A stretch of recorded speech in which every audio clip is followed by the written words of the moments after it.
बिस्मिल्लाहिर्रहमानिर्रहीम। Dear students, इस lecture के अंदर आप इंतहाई अहम टॉपिक समझने वाले हैं जिसकी मदद से आप ये जान सकते हैं कि अगर मैग्नेट किसी चीज के साथ चिपकते हैं तो वो किस वजह से चिपकते हैं, उस ऑब्जेक्ट के अंदर क्या आ जाता है कि उसको मैग्नेट चिपकना शुरू कर देता है। और अगर किसी ऑब्जेक्ट को मैग्नेट या मैग्नेटिक फील्ड अट्रैक्ट या रिपेल नहीं करती तो उस मैग्नेट के या उस ऑब्जेक्ट के अंदर क्या चीज है कि वो उसको अट्रैक्ट नहीं कर रहा। मैं मिसाल देता हूं कि अगर ये आयरन है या लोहे का टुकड़ा है और मैंने इसके अराउंड मैग्नेट रखा तो मैग्नेट इसको अट्रैक्ट करेगा। मैग्नेट क्यों अट्रैक्ट कर रहा है? इस ऑब्जेक्ट के अंदर आखिर अपने अंदर क्या पैदा हो जाता है कि वो मैग्नेट को कायल कर देता है कि वो उसको अट्रैक्ट करे। और मिसाल के तौर पर अगर ये रबड़ है और रबड़ के अराउंड मैंने मैग्नेट रखा और मैग्नेट उस रबड़ को चिपक नहीं रहा या उसको रिपेल या अट्रैक्ट नहीं कर रहा, तो आखिर इस रबड़ के अंदर क्या है जो मैग्नेट को कायल नहीं कर पा रहा कि वो उसके साथ मैग्नेटिक अट्रैक्शन या रिपल्शन करे। ये चीज या इसका जवाब हमें जो मिलता है वो मिलता है मैग्नेटिक डोमेन थ्योरी के अंदर। अब ये मैग्नेटिक थ्योरी जो है वो सबसे पहले जिस बंदे ने दी थी उसका नाम है वेस, और उन्होंने दी थी हमें 1907 में, यानी कि तकरीबन 120 साल पहले। अब ये जो आपके पास थ्योरी है या जो मैग्नेटिक डोमेन है, ये मैग्नेटिक डोमेन जब किसी ऑब्जेक्ट के अंदर पैदा हो जाती हैं तो फिर मैग्नेट उस ऑब्जेक्ट को अट्रैक्ट भी करता है और उस ऑब्जेक्ट को रिपेल भी कर पाता है। लेकिन सवाल यह है कि किसी भी ऑब्जेक्ट के अंदर जो मैग्नेटिक डोमेन है वो पैदा कैसे हो, उसके अंदर आखिर क्या हो जाता है। इसलिए हमने, या मिसाल के तौर पर अगर ये एक आयरन का टुकड़ा है तो आयरन के टुकड़े के अंदर मैग्नेटिक डोमेन माइक्रोस्कोपिक लेवल तक या एटम की लेवल तक उसके अंदर क्या क्या तब्दीलियां आ रही हैं कि आयरन या लोहा मैग्नेट को कायल कर पा रहा है कि वो उसको अट्रैक्ट करे। इसलिए हमने इस टॉपिक को बिल्कुल शुरुआत से समझा है कि एटॉमिक लेवल पर क्या होता है, बिल्कुल छोटी लेवल पर, और वो चीज आखिर कैसे लास्ट तक एक मैग्नेट की अट्रैक्शन या मैग्नेट की रिपल्शन या मैग्नेटिक प्रॉपर्टी का बायस बनती है। तो ये जो टॉपिक आपका मैग्नेटिक डोमेन है, ये मैग्नेटिक प्रॉपर्टीज ऑफ सॉलिड्स का दूसरा टॉपिक है। अब यहाँ पर हम अगर इस थ्योरी को एक्सप्लेन करने जा रहे हैं तो वो हम करेंगे इंतहाई आसान स्टेप्स में। सबसे पहला स्टेप हम देखेंगे कि अगर ये आयरन है और मैंने आयरन के अराउंड मैग्नेट रखा तो इस आयरन के अंदर एटॉमिक लेवल पर क्या क्या तब्दीलियां हो रही हैं, इस आयरन के अंदर एटॉमिक लेवल पर क्या क्या खूबियां होनी चाहिए, वो हम यहां पर समझ लें। यहां पर पहला स्टेप है एटॉमिक मैग्नेटिक मूवमेंट।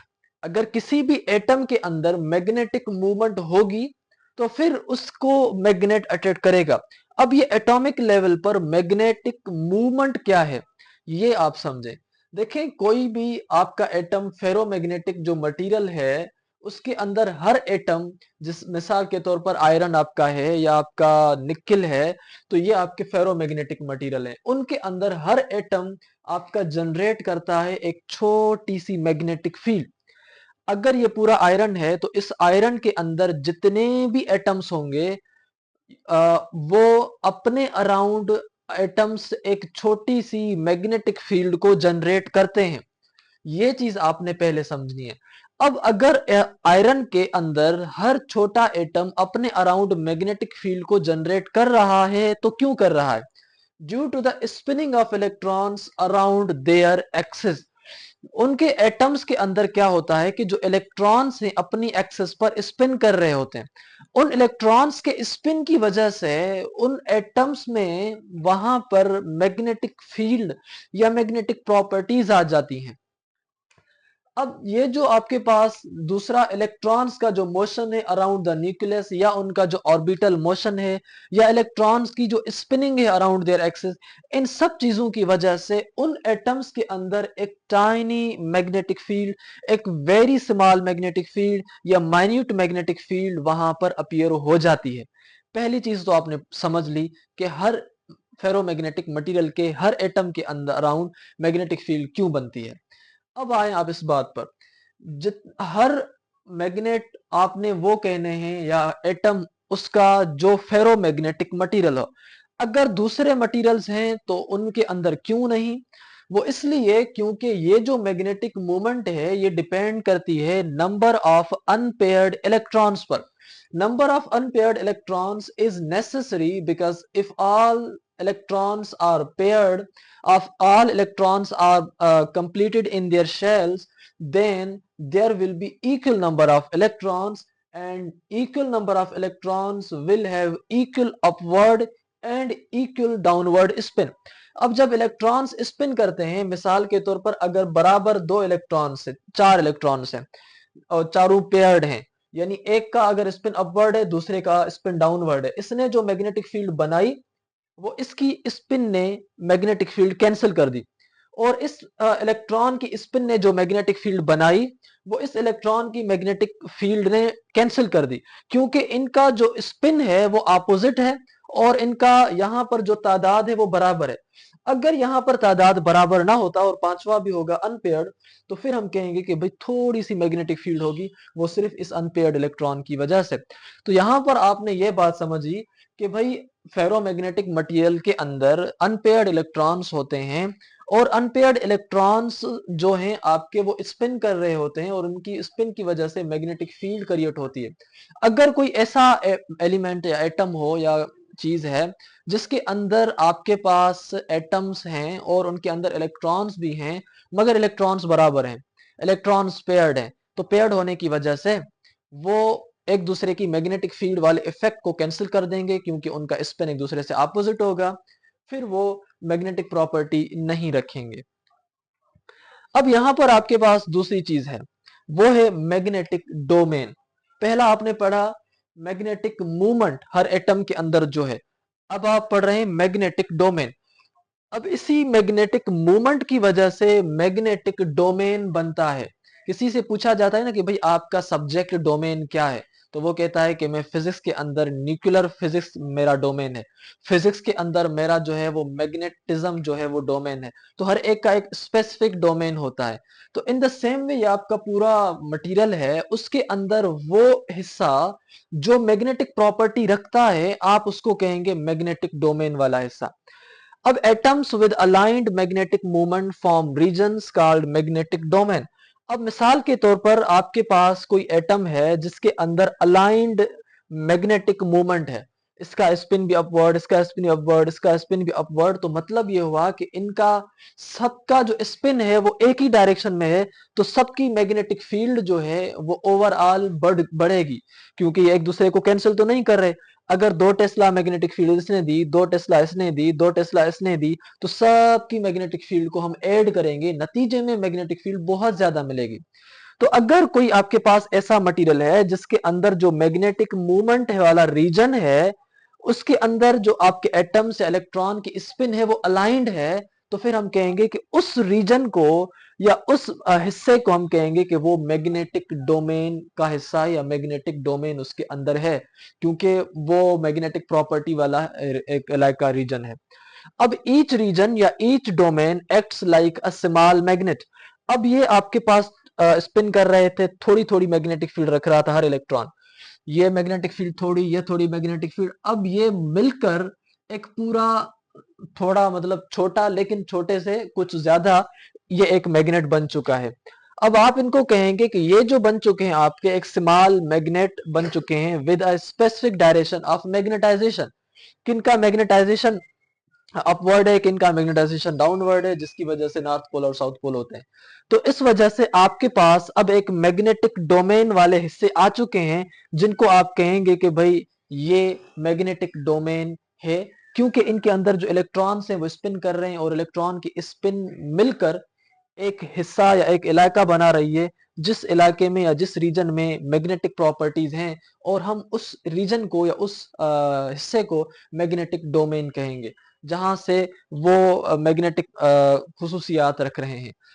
अब यहां पर ये जो आप देख रहे हैं, इनिशियली कोई भी आपका जो मटेरियल होता है वो इनिशियली शुरुआत में ही ऐसे अलाइंड, ऐसे डायरेक्शन नहीं होता।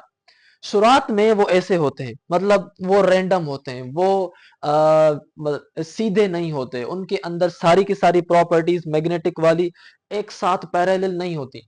तो शुरुआत में जब किसी भी ऑब्जेक्ट के अराउंड जब आपने मैग्नेटिक फील्ड नहीं दी, या उसके साथ या करीब मैग्नेट नहीं ले आए, तो उस टाइम ये मटेरियल कैसा होगा। मिसाल के तौर पर अगर ये आयरन है ना, तो इस आयरन के अंदर जो मैग्नेटिक डोमेन है ये शुरुआत में ऐसे नहीं होगी, शुरुआत में इसके अंदर ऐसे होगी। तो अब हम पढ़ रहे हैं कि जब इस आयरन को हमने अभी मैग्नेटिक फील्ड नहीं दी, अभी हम जस्ट इंट्रोडक्शन कर रहे हैं, बाद में देखेंगे कि मैग्नेटिक फील्ड देने के बाद क्या होगा।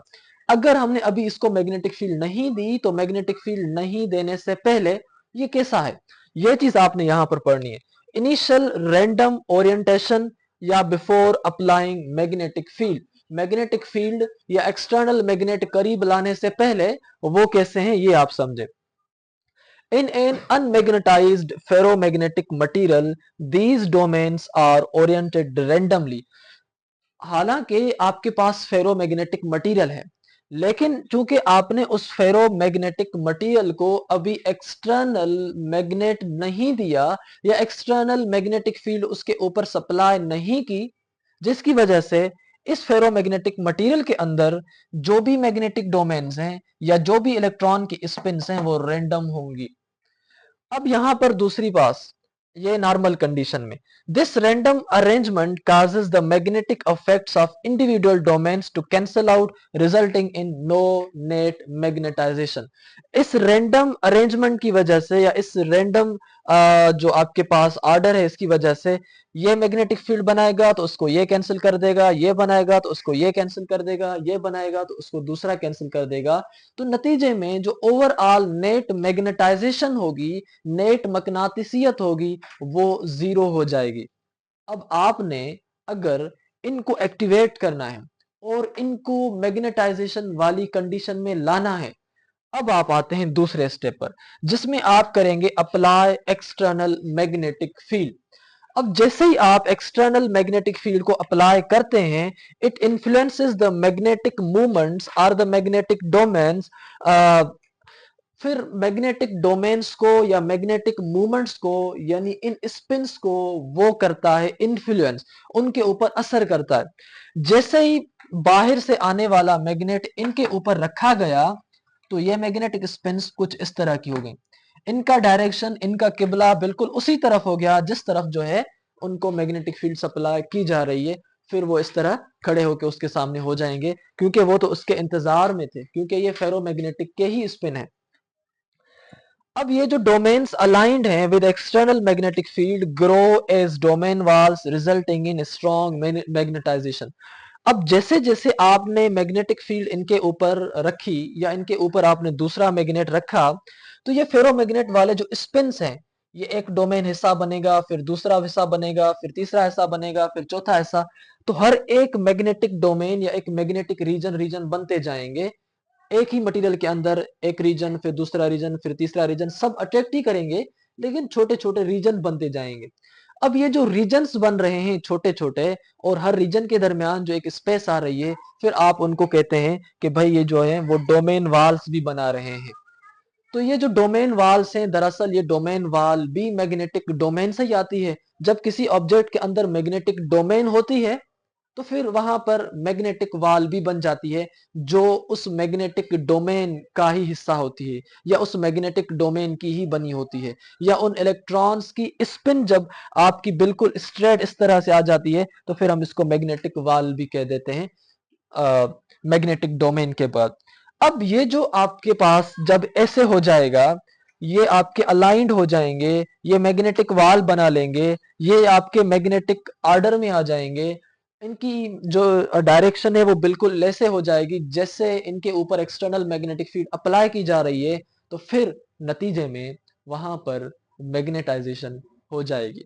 फिर जो है ये आपका मैग्नेट इस लोहे को चिपकना शुरू करेगा, क्योंकि जैसे ही ये मैग्नेट इस लोहे के करीब आता है, तो इस लोहे के अंदर मौजूद जो भी इलेक्ट्रॉन्स हैं एटम्स के अंदर, वो अपना स्पिन उसी के डायरेक्शन में कर देते हैं, जिसकी वजह से ये होता है कि ये मैग्नेट कहता है कि वेरी गुड, आप मेरे आने से पहले तैयार हो गए।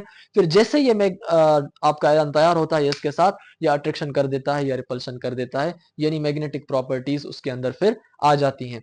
जैसे ही फिर आप इस मैग्नेट को दूर ले जाते हैं, तो फिर इसके अंदर जो इलेक्ट्रॉन की स्पिन जिसने अपना डायरेक्शन सीधा कर दिया था उस मैग्नेट को सलामी देने के लिए या उस मैग्नेट के साथ गले लगाने के लिए, उसके साथ चिपकने के लिए, जैसे ये दूर चला जाएगा फिर ये बिल्कुल रैंडम हो जाएंगे। लेकिन कुछ मटेरियल्स हैं जिनके अंदर अगर एक मर्तबा मैग्नेट उनको सीधा कर गया और चला गया तो ये हमेशा सीधे रहेंगे। फिर हम कहेंगे कि भाई ये भी बंदा अब मैग्नेट बन चुका है, क्योंकि अब इसके अंदर भी हमेशा वाली प्रॉपर्टी आ गई है। ये चीज हम पढ़ रहे हैं। अब यहां पर नतीजे में यह होगा कि रिजल्टिंग मैग्नेटाइजेशन होगी as more domains align with external field. जैसे जैसे ज्यादा डोमेन्स एक्सटर्नल मैग्नेटिक फील्ड के साथ बिल्कुल अलाइन होंगी तो फिर क्या होगा, the materials overall get magnetised, और फिर उसकी जो मैग्नेटाइजेशन है जो ओवरऑल वो इंक्रीज होती जाएगी। अब if the external field is strong enough and applied for sufficient time, अगर ये मैग्नेटिक फील्ड जो आप सप्लाई कर रहे हैं वो बहुत ज्यादा है और आप अच्छे खासे टाइम तक अप्लाई कर रहे हैं, तो most domain walls align uniformly. फिर क्या होगा कि जैसे ये पूरे इस आयरन के अंदर जो भी मैग्नेटिक डोमेन्स होंगी वो सारी की सारी यूनिफॉर्मली जो है वो अलाइन हो जाएंगी, रो में या कतार में आ जाएंगी, resulting in a strongly magnetised material. फिर हम कहेंगे कि ये जो अब आपका मटेरियल बन चुका है इसके अंदर स्ट्रांगली मैग्नेटाइज्ड प्रॉपर्टीज आ चुकी हैं, जिसकी वजह से ये बिल्कुल एक दूसरे के साथ गला लगा के बैठे हैं। अब बात आती है परमानेंट मैग्नेटाइजेशन की। जब बात आए परमानेंट मैग्नेटाइजेशन, इसका मतलब है कि उसके पास अब मैग्नेटाइजेशन हमेशा रहेगी। जब मैग्नेटाइजेशन हमेशा रहेगी या ज्यादा रहेगी तो फिर वहां पर यह बात भी कह सकते हैं कि it means there is no demagnetisation. इसका मतलब अगर आप उस आयरन से मैग्नेट को दूर भी ले गए फिर भी ये मैग्नेटिक परमानेंट मैग्नेट बन चुका है और अब ये डीमैग्नेटाइज नहीं होगा। पहले तो ये हो रहा था कि जैसे हम मैग्नेट करीब ला रहे थे तो इसके स्पिन्स इसके अलाइन हो रहे थे और ये कुछ टाइम के लिए मैग्नेट बन रहा था, कुछ टाइम के लिए इसके ये मैग्नेटाइज हो रहा था।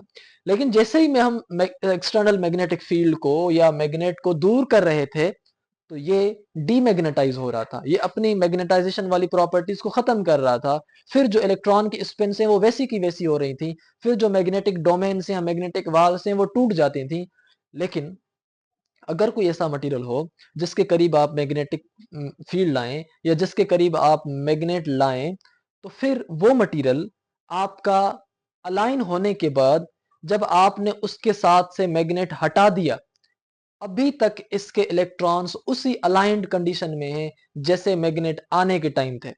मतलब ये हुआ कि अब ये भी एक परमानेंट मैग्नेटाइजेशन वाली प्रॉपर्टी रखता है। अब यही चीज आपने समझनी है कि in some ferromagnetic materials even after removing external magnetic field, हालांकि आप उनसे एक्सटर्नल मैग्नेटिक फील्ड को रिमूव करते हैं फिर भी सम डोमेन्स स्टे अलाइंड, फिर भी उन आयरन के या फेरोमैग्नेटिक मटेरियल के अंदर जो डोमेन्स हैं वो स्टिल एक्टिव होती हैं, स्टिल अलाइंड होती हैं।